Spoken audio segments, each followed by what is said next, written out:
Welcome to the GMAT Strategy Podcast. You're here because you believe there's a better way to study for the GMAT, and so do we. We created the GMAT strategy to maximize your results and minimize your effort so you can get to the fun parts about business school and life as quickly as possible. My name is Isaac Puglia, and I've been teaching GMAT classes and tutoring privately for the GMAT for almost a decade, and I've achieved a 99th percentile score on the GMAT and helped thousands of students get into the business schools of their choice. I'm excited to be a part of your MBA journey since we all at TGS think our world can benefit from the best possible business leaders that we can find. If this show is bringing you value, please share it with your friends and family who are studying so that together we can make this process as easy and as painless as it can possibly be. Let's go. Today, let's discuss how to work smarter, harder, and for a longer amount of time. Each of these topics ended up being a bit longer to teach than anticipated, so we're going to split it into a 3-part series, so stay tuned. Today, we're going to focus on working and studying smarter, and next time, I'll teach you how to improve on that by working harder and longer as well. My guess is that plenty of you already work smart, hard, and long hours. Today, I'm going to share some advice for how you can take that to the next level. We'll specifically focus on the GMAT, but all these principles definitely apply more broadly. I don't know what you'll think of this, but nobody ever taught me how to work hard. Nobody ever taught me how to work smart, and nobody ever taught me how to work long hours. I had to figure this out all for myself and teach myself how to do these things. If any of you had parents, coaches, or teachers who taught you how to do all this, I suggest you send them a thank you card because these are some of the most valuable skills that you can have.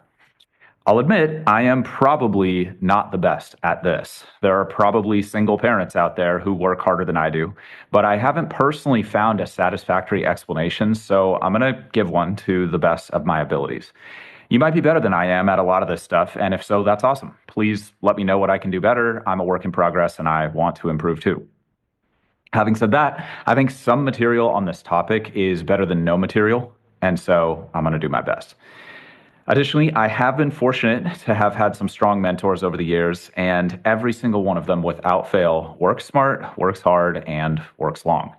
I'm not saying you have to do that to be successful. I'm just saying there is a very, very strong correlation in business success with these things.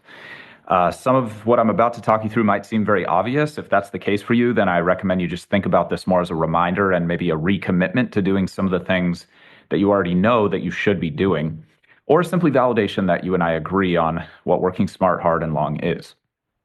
I hope you do learn something new, though. Every one of these pieces of advice has helped me a ton, and I hope to share that feeling of going to the all-powerful and all-important next level with you. So let's begin. What is working smart? First and foremost, working smart is working on the right thing.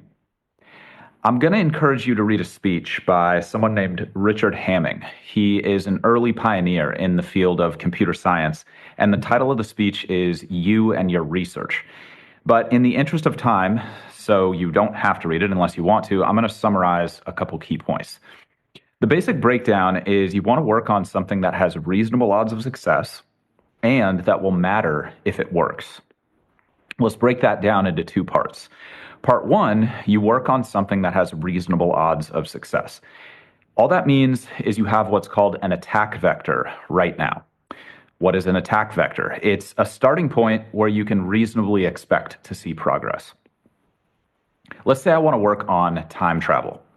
Where would I start?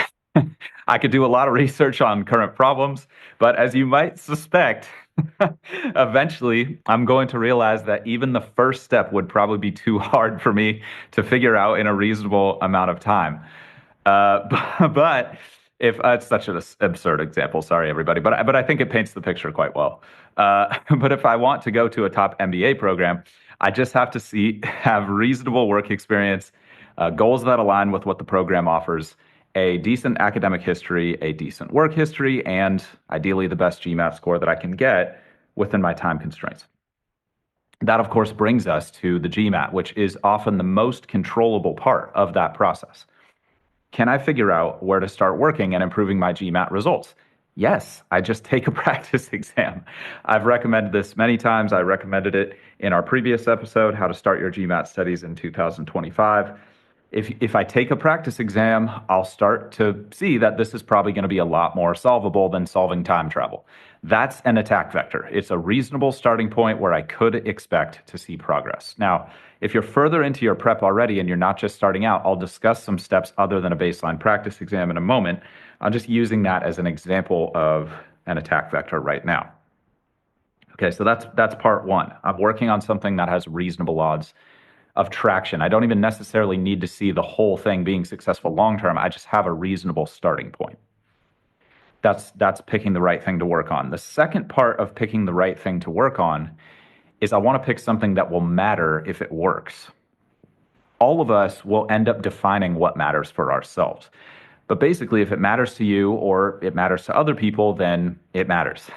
For example, what if I came to you with a new business idea to use AI to help people know when they need to trim their hedges? We've got cutting edge technology. We've got a great team. Would you take on that project? Probably not. Now, there might be a segment of people who would really get value from that product, but will it meaningfully increase people's quality of life? Debatable. Probably not. Most people can look out the window and see if their hedges need to be trimmed. Now, are there some investors who live remote who might appreciate saving some time and money optimizing their hedge maintenance routine with their team? Probably. So some people might pursue it, or maybe there's some underlying computer vision technology that we can license and sell. Who knows? There's probably an opportunity there. But the question is, will the outcome matter to you personally? Let's contrast that with an MBA. Imagine getting your dream MBA. How much would that matter to you personally? Would it matter to your friends? Would it matter to your family? Would it matter to the world? Would it matter for the people you work with at your current or future employer? My guess is the answer is yes to most, if not all of those questions. So that's something that clearly matters. It has significance. If you can make this work, it's going to have a meaningful, positive impact. Again, you yourself are going to be very much included in that process. So this is a project that's probably worth working on. We have an attack vector, and it's going to matter if it works. Now, if you're not sure what the value of an MBA is, some common outcomes would be multiple millions of dollars more in top line earnings over the course of your career with relatively similar work hours. So you're going to work the same number of hours between now and when you stop working in your career, whether you have an MBA or not. Do you want those hours to earn you more dollars per hour? Again, this is not a guarantee. This is just what you see in averages when people get MBAs. You'll also likely meet and befriend some incredibly inspirational people who will meaningfully increase the quality of your life, including helping you with career opportunities into the indefinite future and the insights that you'll gain in your field that will allow you to make greater contributions to organizations. Those are just some things that people commonly get out of these programs. That's meaningful for a lot of people if it works. So let's assume that we've established that working on getting your MBA both matters and is achievable. That means by working on this opportunity, you are working smart. Now, when it comes to working smart during your prep, you want to develop the skill of figuring out the biggest opportunities for improvement. At the end of the day, we do this preparation so the score goes up. So we want to identify the biggest opportunities for that. This is a skill because it's something that you can get better at over time. You can and will get better at identifying these areas of improvement as your studies progress. Just to get you started on the right foot, though, the way to do this is to combine data and intuition. Using data means asking what areas are showing up most on my practice exams that I'm missing the most often and that I'm spending the most time on. Those would be my biggest opportunities for improvement when it comes to my exam score, because even just getting faster without being more accurate would help my results. And getting more accurate, even if I couldn't get faster, would also help my results. Perhaps obviously doing both gives me double the leverage on my time and energy. So that's using data. Using intuition means asking yourself, what are you struggling with the most? Now, the key is to use this to identify potential areas of focus and then try to back it up with data. For example, if you struggle with hard probability questions, but you're only seeing one of those every time you take the test, it might be a potential area for growth, but it's probably not the biggest area for growth, if that makes sense. So working on that would probably be unwise at this particular moment in time. It doesn't mean it's going to be unwise to work on it at all ever in your prep. It's just right now that would be unlikely to be your biggest opportunity. That might become the priority later, but not now. So that's working smart. It means working on the right thing, which is taking the time to identify your biggest opportunity for growth versus your other opportunities for growth, and then figuring out if you have a reasonable chance of improving on that thing that if you improved it would have the biggest effect on the overall outcome. If you improve at something that won't matter that much, or you can't find a good attack vector, it's probably smarter to work on something else. And a lot of this stuff might just sound painfully obvious, but again, I think it's just really good to be reminded of these things because sometimes it's easy to lose track of these basics. And I've found in my work with a lot of people that much of the time just focusing on these basics and avoiding getting distracted by anything else is just really, really valuable. So I'm trying to share that with you. This kind of thing can certainly be done on your own, no question about that, but it's also where having a professional can definitely be super valuable. Someone with a lot of experience can help you diagnose, can help you prescribe the right action plan, and can help you adjust along the way. Again, it's not critical, but if you want a breakdown of available options for support based on your timeline and budget, check out our previous episode called How to Start Your GMAT Studies in 2025. And I break down all the different categories of support that you can get in the industry, and I give you some recommendations.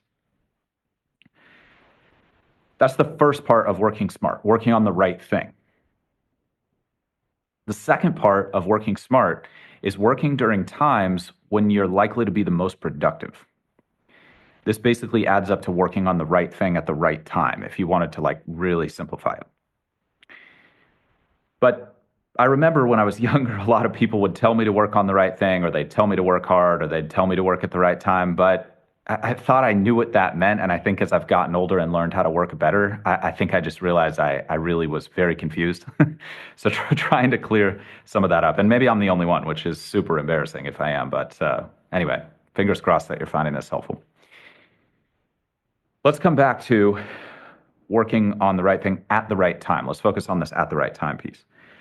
Sometimes you have more control over your schedule than others. If you don't have much control at any point, then simply getting the right things done, even if you're like tired or distracted or it's not at the optimal time, that's 100% the way to go. It's much, much better to get the right thing done in a non-ideal environment than to get nothing done or to work on the wrong thing at the right time, if that makes sense. So working on the right thing is like the most important piece. But if there's any way that you can control your time, and there usually is at least some flexibility that you have here, you want to be intentional about it. Think about two factors: energy level and distractions. When are you at your most energized personally? When are you usually in the best mood? When are you usually in an environment that's conducive to extended periods without interruption? These are the kind of questions you can ask yourself to figure out what's the right time for me to be working on my number one biggest opportunity for improvement. Let's talk about this a little bit, and let me give you some actionable advice. Many people self-describe as morning people or night owls, and that's great if you already know when you're the most productive already. But if you're not sure how to discover this, there is a good piece of tech called the Rise Sleep and Energy app. It's a software application which can give you an energy curve based on your natural circadian rhythm. To get value out of this, in my experience, you'll need to use it somewhat regularly, and it is not free, but I have found it helpful in the past. So Rise, R-I-S-E, Sleep and Energy app. I don't get any kickback from recommending it to you. I would just search it on your respective app store of choice and check it out and see if you like it. Having said that, if you can't afford something like that, or you're just not into the tech thing, then you can just rate your energy on a scale of 1 to 10 subjectively, just according to your opinion, throughout the week. I've done this in the past. I recommend once per hour or similar, just depending on like your meeting cadence or your work volume cadence. You can set an alarm to go off every 2 hours or every 3 hours, something like that. And I actually had just a piece of paper in my pocket and a tiny pencil that would fit in the pocket with the paper. And I just had like a makeshift graph, X and Y axis. I guess I'm getting all the embarrassing stuff out on the table today, everybody. But in my experience, for my personal success, it has required being a little gritty, and here we go with that. So, at the end of the week of doing that, you should have a solid idea of when you're at your best mentally and physically. And I would just assign myself a number and put a little point on this XY axis as the week rolled on and as the day rolled on. I think I started with daily, and then I did weekly. And I think I found the daily one to be the most helpful. At this point, it's become such a part of my routine, and I'm so tuned in with when I'm at my best and when I'm at my worst, that it's kind of just become natural that I naturally schedule my tasks accordingly. But it all started with that, like straight up. And the Rise thing just kind of helped me take it to the next level. So anyway, those are two ways that I think you can engage, both for free or paid, depending on your preferences. And I think you'll get a lot of value out of that. Some of that high energy time, let's call that optimal time, high energy time, should probably go to things like work and important relationships. But you should be able to find at least some of those times that are high energy and high effectiveness that you can devote to GMAT study. In my experience, you'll usually get 1.5 to 3.5 times the amount of high quality learning done in those windows. It doesn't mean you'll complete more tasks, although you often will. It's that you'll learn more from those tasks during those windows. So they give you a lot of leverage once you discover them.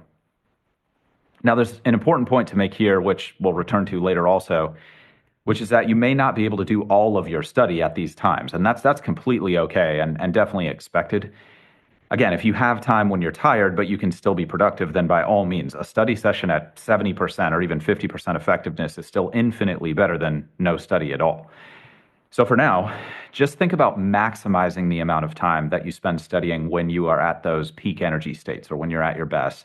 That's the best you can do, and that'll yield the best results. And don't worry if 80 or 90%, which is the case for I would say most of us, 80 to 90% of our study is not going to be during those ideal peak energy times. But to the extent that you can study during those times, I think you'll experience the benefit and see a lot of great progress.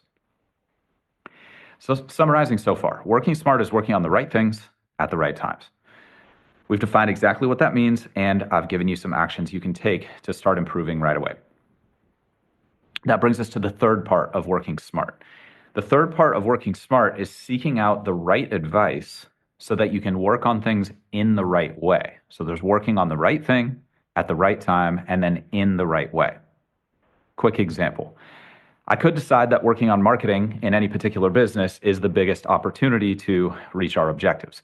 And I could decide that now is the time to start working on marketing or Q2 or whatever.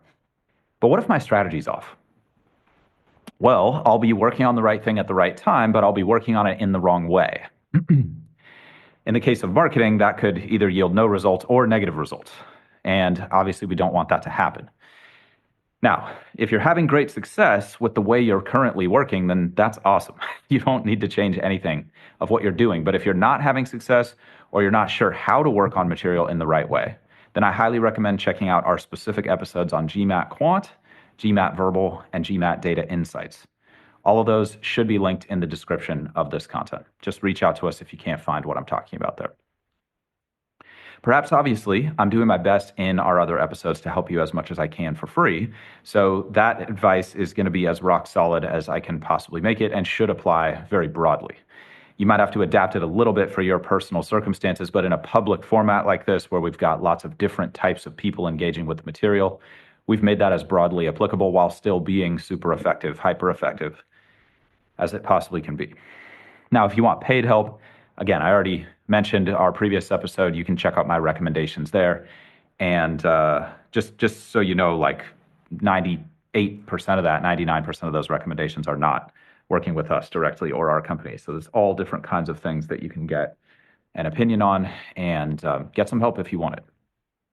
I also talk about good recommendations for free programs there if you're committed to doing this for free. That'll be linked in the description of this content as well. Now, in addition to this podcast, just kind of circling back to the idea of advice, there is a lot of other free information out there. Some of it can help you, some of it can hurt you. And I'm just going to recommend that you ask some questions about content when you're engaging it. First would be, who is this person? What are they incentivized to tell me? looking at incentives is really, really powerful when it comes to people and their objectives. In my experience, it's maybe it's not everything, but it's a tremendously powerful force. And another good question to ask is, have they produced results for other people? This I've found to be a really good question to ask. Now, it's not that you can't get helpful advice from people who haven't helped anybody else succeed. Maybe only they themselves have succeeded. That's still a valid data point. But taking advice from people with one data point, which is just themselves, can be, I think, overly tempting. Like, I think we tend to weigh that data point more than it actually applies to us, rather than positioning it properly in the amount of advice that we're getting. Now, sometimes it can be super helpful, but if they've helped 100 or 1,000 or 10,000 people achieve their goal, and their advice conflicts with your friend, it's probably better to bet on the person with more data behind them. That'd be my recommendation. Now, if all you've got is your buddy's advice, then bet on that one data point and validate it for yourself. See what works for you personally. I'm not here to preach to you about what's going to work for you specifically. I'm just here to offer you what I have seen work for the largest number of people and try to protect you from many of the pitfalls that myself and many of my clients have fallen prey to in this journey. And I think just getting too much advice from too many unqualified sources is a major, major problem for a lot of folks. So just be careful with it. In general, I recommend focusing on less advice from higher quality sources.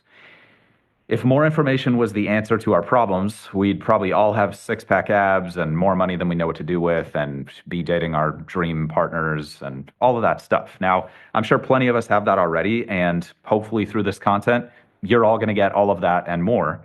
But hopefully you get my point here. More information isn't always the answer to our problems. It's about the right information and then, of course, taking the right action on that information, which is what the rest of this short 3-part series is going to be about. So please just validate your sources. That's all I'm recommending. You probably know that already. I'm just reminding you, just a friendly reminder to validate your sources of data.